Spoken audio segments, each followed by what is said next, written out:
Welcome back to the Talking Ketamine podcast. This is episode 58, Ketamine and Joy. It's great to be here. Today we are looking at a systematic review by Faisal and colleagues. We are moving beyond just treating the sadness of depression and looking at how ketamine physically repairs the brain's ability to actually feel pleasure. And to everyone listening right now, that is the exact mission we are setting out on today. Yeah, it's a big one. It really is. We are unpacking this landmark 2025 systematic review, which gathered up 13 different neuroimaging studies. Right, encompassing over 600 participants in total. Exactly. So we are putting all that data on the table to figure out the actual mechanics of this. Like, we want to know how this treatment actually changes the physical structure of the brain to restore joy. Which is a massive shift in how we think about mental health. Oh, completely. We aren't just talking about making the bad feelings go away anymore. We're talking about, bringing the good feelings back. Right. But to really appreciate the gravity of this research, I think we need to understand the specific problem we're trying to solve first. Yeah, it's a problem that often just flies under the radar. Or just gets lumped in with general sadness, right? And it's called anhedonia. Right, because the clinical definition of major depressive disorder, it heavily emphasizes a depressed mood. The crying, the grief. The heavy emotional weight most people associate with it. Exactly. Yeah. But anhedonia is a distinct parallel core feature. It's not just the presence of sadness. It's the absolute absence of pleasure. Yes. It is a profound biological deficit in the brain's reward processing system. It's like a total gray zone. And if you are listening to this right now, I want you to take a second and just visualize your absolute favorite thing in the world. Yeah, a good exercise. Maybe it's a specific meal you look forward to all year, or a song that always forces you to tap your foot. Or a hobby where you just completely lose track of time. Right. Now imagine waking up one day and sitting down to that favorite meal, and it basically tastes like you were chewing on wet cardboard. Yeah. You put on that song, and it registers in your brain as nothing more than like annoying traffic noise. Just noise. Just noise. You look at the tools for your beloved hobby, and you feel absolutely nothing. Just a flat, dead response. Like staring at a blank gray wall. Exactly. It is a completely joyless existence where your motivational drive and your anticipation for life are just gone. And the clinical reality of treating that specific state is honestly notoriously difficult. Because standard meds don't really touch it. Right. Yeah. Traditional monoaminergic antidepressants, the standard SRIs or SNRIs that are usually the first line of defense, they routinely fail to alleviate anhedonia. They just sort of raise the emotional floor. Yeah, so the patient is no longer actively in a state of despair, but the data clearly shows they do very little to restore a patient's capacity for joy. Well, let me push back on that a bit, or at least try to understand the mechanics, because this is a huge pain point for so many people. It is, yeah. People who feel broken even when they are medicated. Like, if these standard medications are turning down the volume on the crippling sadness, are they basically just turning down the volume on everything? That's a great question. Are they, like, accidentally turning down the volume on joy, too? Yeah. So the clinical term for what you were describing is emotional blunting. Emotional blunting, okay. And it is incredibly common, particularly for patients dealing with treatment-resistant depression. Why does that happen physically? Well, standard medications operate by flooding the synapses with serotonin. Right. And while that can stabilize a volatile mood, that pooling of serotonin can actually have an inhibitory effect on dopamine transmission in certain pathways of the brain. Oh, wow. So you end up with an artificial ceiling on your emotions to match the artificial floor. Precisely. The crying stops, but so does the laughing. The patient is just existing largely without motivational drive. And that's why this systematic review is so critical. It highlights a completely different mechanism of action. Ketamine does not rely on that serotonin flooding model. Which brings up a logistical question for me. If these emotional blunting effects are so pervasive and traditional questionnaires I think the review mentions the SHPS or TEPS scales. Right, the subjective scale. Yeah. If they rely entirely on a patient's subjective self-reporting, how on earth did the researchers actually measure this biological shift? They had to look deeper. Because you can't just hand a severely depressed person a clipboard and ask them to rate their lack of joy out of 10, right? You can't expect to understand the biological root of the problem that way. No, you can't. So the researchers essentially discarded the subjective questionnaires and relied on advanced neuroimaging. Taking pictures of the pleasure, basically. Yeah, exactly. They used fMRI, functional magnetic resonance imaging, and PE scans to look directly at the physical architecture of the brain's reward networks. Okay, let me pause you right there before we get lost in the acronyms. The review mentions that fMRI measures the BOL-D signal, Right. the blood oxygen level dependent signal. Why are we talking about oxygen and blood flow? I've always been told depression is a chemical imbalance. A lack of neurotransmitters, yeah. Right. So why are we tracking blood oxygen levels to measure joy? Well, it's because neurons do not have their own internal energy reserves. Okay. So when a specific region of your brain starts firing rapidly, say when you experience something pleasurable, those neurons instantly need a fresh supply of glucose and oxygen to keep functioning. Ah, so they call for backup. Exactly. The brain's support cells, called astrocytes, immediately signal the local blood vessels to dilate. That sends a rush of oxygen-rich blood to that exact millimeter of tissue. Oh, that makes sense. And fMRI scanners use powerful magnets to detect the difference between oxygenated and deoxygenated blood. Yeah. So we aren't directly watching the electrical sparks of the neurons. We are watching the supply lines. Yes. We use blood flow as a highly accurate, real-time proxy for brain activity. Oh, I love that. We are basically looking at the electrical grid of a city from an airplane to see which neighborhoods have their lights on and which ones are experiencing a blackout. That is the precise utility of the BOL-D signal, yeah. And when someone is trapped in severe anhedonia, the lights in the reward centers of the brain are functionally dim. Or completely off. Right. The fMRI shows a physical lack of metabolic demand in those areas. So the studies in this review took patients in that dim state and administered intravenous ketamine. And the standard dosage for that in these studies was what, like 0.5 milligrams per kilogram? Typically, yes. Yep. Over a 40-minute infusion. Okay. And when did they actually put them in the scanner to look at the grid? Like during the infusion? Either during the infusion itself or in the acute window of 2 to 48 hours immediately following it. Wow, that fast. Yeah. The imaging captures the brain's reward networks, pulling in more energy, radically changing their connectivity, and literally waking up in real time. Okay, I love this neighborhoods on the grid visual. Let's walk through the map.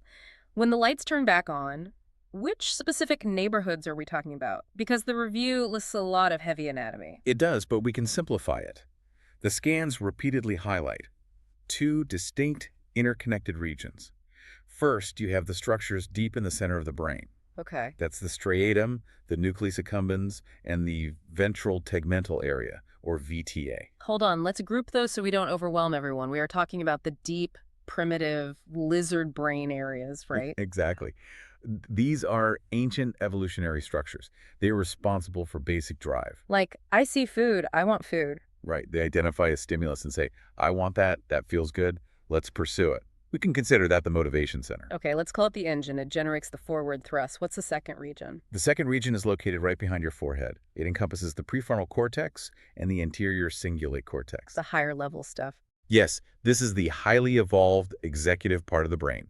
It evaluates the potential reward, regulates the emotional response, weighs the consequences. And directs your attention. Exactly. So if the primitive structures are the engine, this frontal area is the steering wheel. It decides where that forward thrust is actually going to take you. That's a perfect analogy.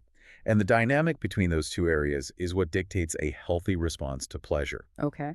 The resting state fMRI scans in this review demonstrated that in anhedonic patients, the functional connectivity between the engine and the steering wheel is severely degraded. Wait, what does degraded connectivity actually mean in physical terms? Are there literal wires connecting these regions that get snipped? Sort of, yeah. Mm-hmm. There are physical connections called white matter tracks, but the degradation happens at the microscopic level at the synapses. Because of stress. Yes. Chronic stress and long-term depression are highly toxic to the brain. They cause an overproduction of inflammatory chemicals and cortisol. Which does what exactly? It literally causes the dendritic spines, the tiny branches that neurons use to communicate with each other, to wither and retract. Oh, wow. They literally shrink away. They do. The physical bridge between the prefrontal cortex and the striatum slowly degrades. So the engine and the steering wheel can no longer communicate. So you end up with a car that is totally useless. You either have the urge to go, but zero ability to direct it. Right. Or, as is the case with anhedonia, you are sitting behind the steering wheel, but the engine is completely dead. Like stomping on the gas pedal does absolutely nothing. And the researchers tested that exact scenario. They used task-based fMRI to see what happens when they try to force the engine to engage. Oh, the monetary incentive delay task. Yes, exactly. I spent a lot of time reading about this specific task because the psychology of it is just fascinating. For the listener, picture lying inside a massive, loud MRI tube. Not the most relaxing environment. Definitely not. And you are looking at a little screen, and a shape pops up, like a circle or a square. And that shape is a cue telling you that if you press a button fast enough when a target appears, you'll win a few dollars. Right. And the genius of the task is that it separates anticipation from consummation. Anticipation versus actually getting the reward. Right. It measures the brain's reaction to the promise of a reward before the reward is actually delivered. Yeah. In a healthy brain, the moment the cue appears indicating money is on the line, the fMRI shows the striatum, the engine flooding with blood and activity. Because the brain is excited by the prospect of the reward. Exactly. But for the depressed patients, before the ketamine infusion? The bold D signal remains completely flat. Wow. The prospect of a reward just doesn't trigger any significant metabolic demand in the motivation center. The engine doesn't turn over. But after the infusion? When these exact same patients repeated the task in the acute window after receiving ketamine, the fMRI showed robust activation in the striatum during the anticipation phase. The engine was finally responding to the gas pedal. That's incredible. And they replicated this with social rewards too, didn't they? It wasn't just about winning $5 in a tube. They used emotional face recognition tasks. They showed patients images of happy, positive human faces. Which usually we respond to, naturally. Right. But before the infusion, the brain's response to a smiling face was completely blunted. Following the ketamine, though, areas like the right caudate, which is a major component of the striatum, reacted strongly to the positive social cues. The brain recovered its ability to process and value positive emotional input. Exactly. Okay, so the fMRI shows us the blood flow returning to these areas, proving the engine is running. But the review also dives heavily into PET scans. And you mentioned earlier that PET scans use trace amounts of radioactive material to track specific receptors. They do, yeah. Why do we need to look at receptors if we already know the blood flow has returned? Well, the PET scans provide the how behind the what. The fMRI shows us the lights turning on, but the PET scans show us the specific biochemical switches being flipped. And the studies focus closely on a specific serotonin receptor known as the 5-HT1B receptor. Wait, 5-HT is serotonin. I am genuinely confused here. I know it sounds counterintuitive. Yeah, because you just told me earlier that flooding the brain with serotonin is what traditional SSRIs do, and that can cause the emotional blunting. If the goal of ketamine is to restore the dopamine-driven joy pathways, why are these scientists hyper-focused on a serotonin receptor? It all comes down to where these specific 1B receptors are located and how they function. Okay, explain. The 1B receptor is often an autoreceptor or a heteroreceptor. That just means it sits on the terminal ends of other neurons, often neurons that release inhibitory neurotransmitters like GABA. Okay. Its job is to act like a bouncer. When the 1B receptor is activated, it tells that neuron to stop releasing its inhibitory chemicals. Oh, so it inhibits the inhibitors. Precisely. And the baseline PE scans showed that in severely depressed patients, the density and availability of these 1B receptors in the ventral striatum were directly correlated with the severity of their anhedonia. Meaning the biological environment was fundamentally hostile to dopamine release. Exactly. The data suggests that ketamine modulates this specific 1B receptor environment. By altering how these receptors function, ketamine effectively takes the brakes off the dopamine system. Wow. It facilitates the release of dopamine in the very regions that require it for motivation and joy. So bringing it all back to our car analogy, traditional antidepressants are like pouring generic fuel into the gas tank of a car that has severed electrical wires and a locked brake system. That's a great way to put it. The fuel just pools there, doing nothing to make the car move, and maybe even flooding the engine. But ketamine is acting like a highly specialized rapid mechanic. Yes. It's getting under the hood, regrowing the physical dendritic spines to reconnect the wires between the engine and the steering wheel. And simultaneously tweaking the receptors to completely release the parking brake on the dopamine system. Exactly. The pharmacological term for that is a network reset driven by rapid neuroplasticity. A network reset. Yeah. Depression locks the brain into this rigid, energy-starved, maladaptive state. The neural networks become stuck in a rut, unable to adapt to new stimuli. And ketamine disrupts that. It chemically disrupts that pathological state. The surge of glutamate and subsequent release of brain-derived neurotrophic factor, BDNF, acts as a catalyst for structural repair. It forces the frontostriatal wiring to physically rebuild itself, over a matter of hours. Allowing the motivation and evaluation centers to successfully communicate again. Exactly. I mean, we have laid out some incredibly dense science today. We have unpacked the bull-D signal, the monetary incentive delay task, dendritic spine regrowth, the paradox of the serotonin 1B receptor. It's a lot of biology. It is, but the listener doesn't go to their doctor and say, I feel terrible, my frontostriatal connectivity is degraded and my 1B receptors are inhibiting my dopamine. Right, no one says that. They say, I haven't felt the urge to play my guitar in a year, or I feel absolutely nothing when my spouse hugs me. Yeah. So how does all this microscopic network reconfiguration translate to the human being walking out of the clinic? Well, the power of this systematic review is that it bridges the gap between the microscopic and the human experience. Right. The physical objective changes captured on the fMRI and PT scans strongly and consistently correlate with rapid, measurable clinical improvements in hedonic capacity. So what they see on the screen matches how the patient actually feels. Exactly. When the scanner shows the striatum reactivating and the dopaminergic pathways opening up, the patient reports a real-world visceral recovery of interest. Wow. They leave the clinic and find they actually want to listen to the radio on the drive home. They feel a spontaneous urge to call a friend. The food they eat for dinner actually tastes good again. Right. The capacity to anticipate and enjoy life returns. Which totally shatters the vocabulary we have been using for decades. How so? Well, we constantly use the word antidepressant, and the prefix anti means against. It implies a purely defensive posture, removing the negative, battling the sadness, dampening the pain. That's very true. But based on this imaging data, characterizing ketamine merely as an antidepressant feels completely insufficient. We should really be looking at this as a proactive, pro-joy intervention. A pro-joy intervention. I like that. Because it actively restores the biological capacity for positive human experiences, which is arguably just as critical as removing the negative ones. Absolutely. If we step back and look at the broader implications, this data forces a reevaluation of the ultimate goal of psychiatric treatment. Right, because for a very long time, the acceptable metric for success was simply getting a patient to a state of not sad. The absence of crisis was the finish line. Yeah. But the absence of sadness is not the same thing as human flourishing. And this review demonstrates that we possess a tool that targets the exact neurobiology of flourishing. That's a beautiful way to phrase it. It distinguishes ketamine from the traditional psychiatric toolbox because it isn't functioning as a chemical band-aid.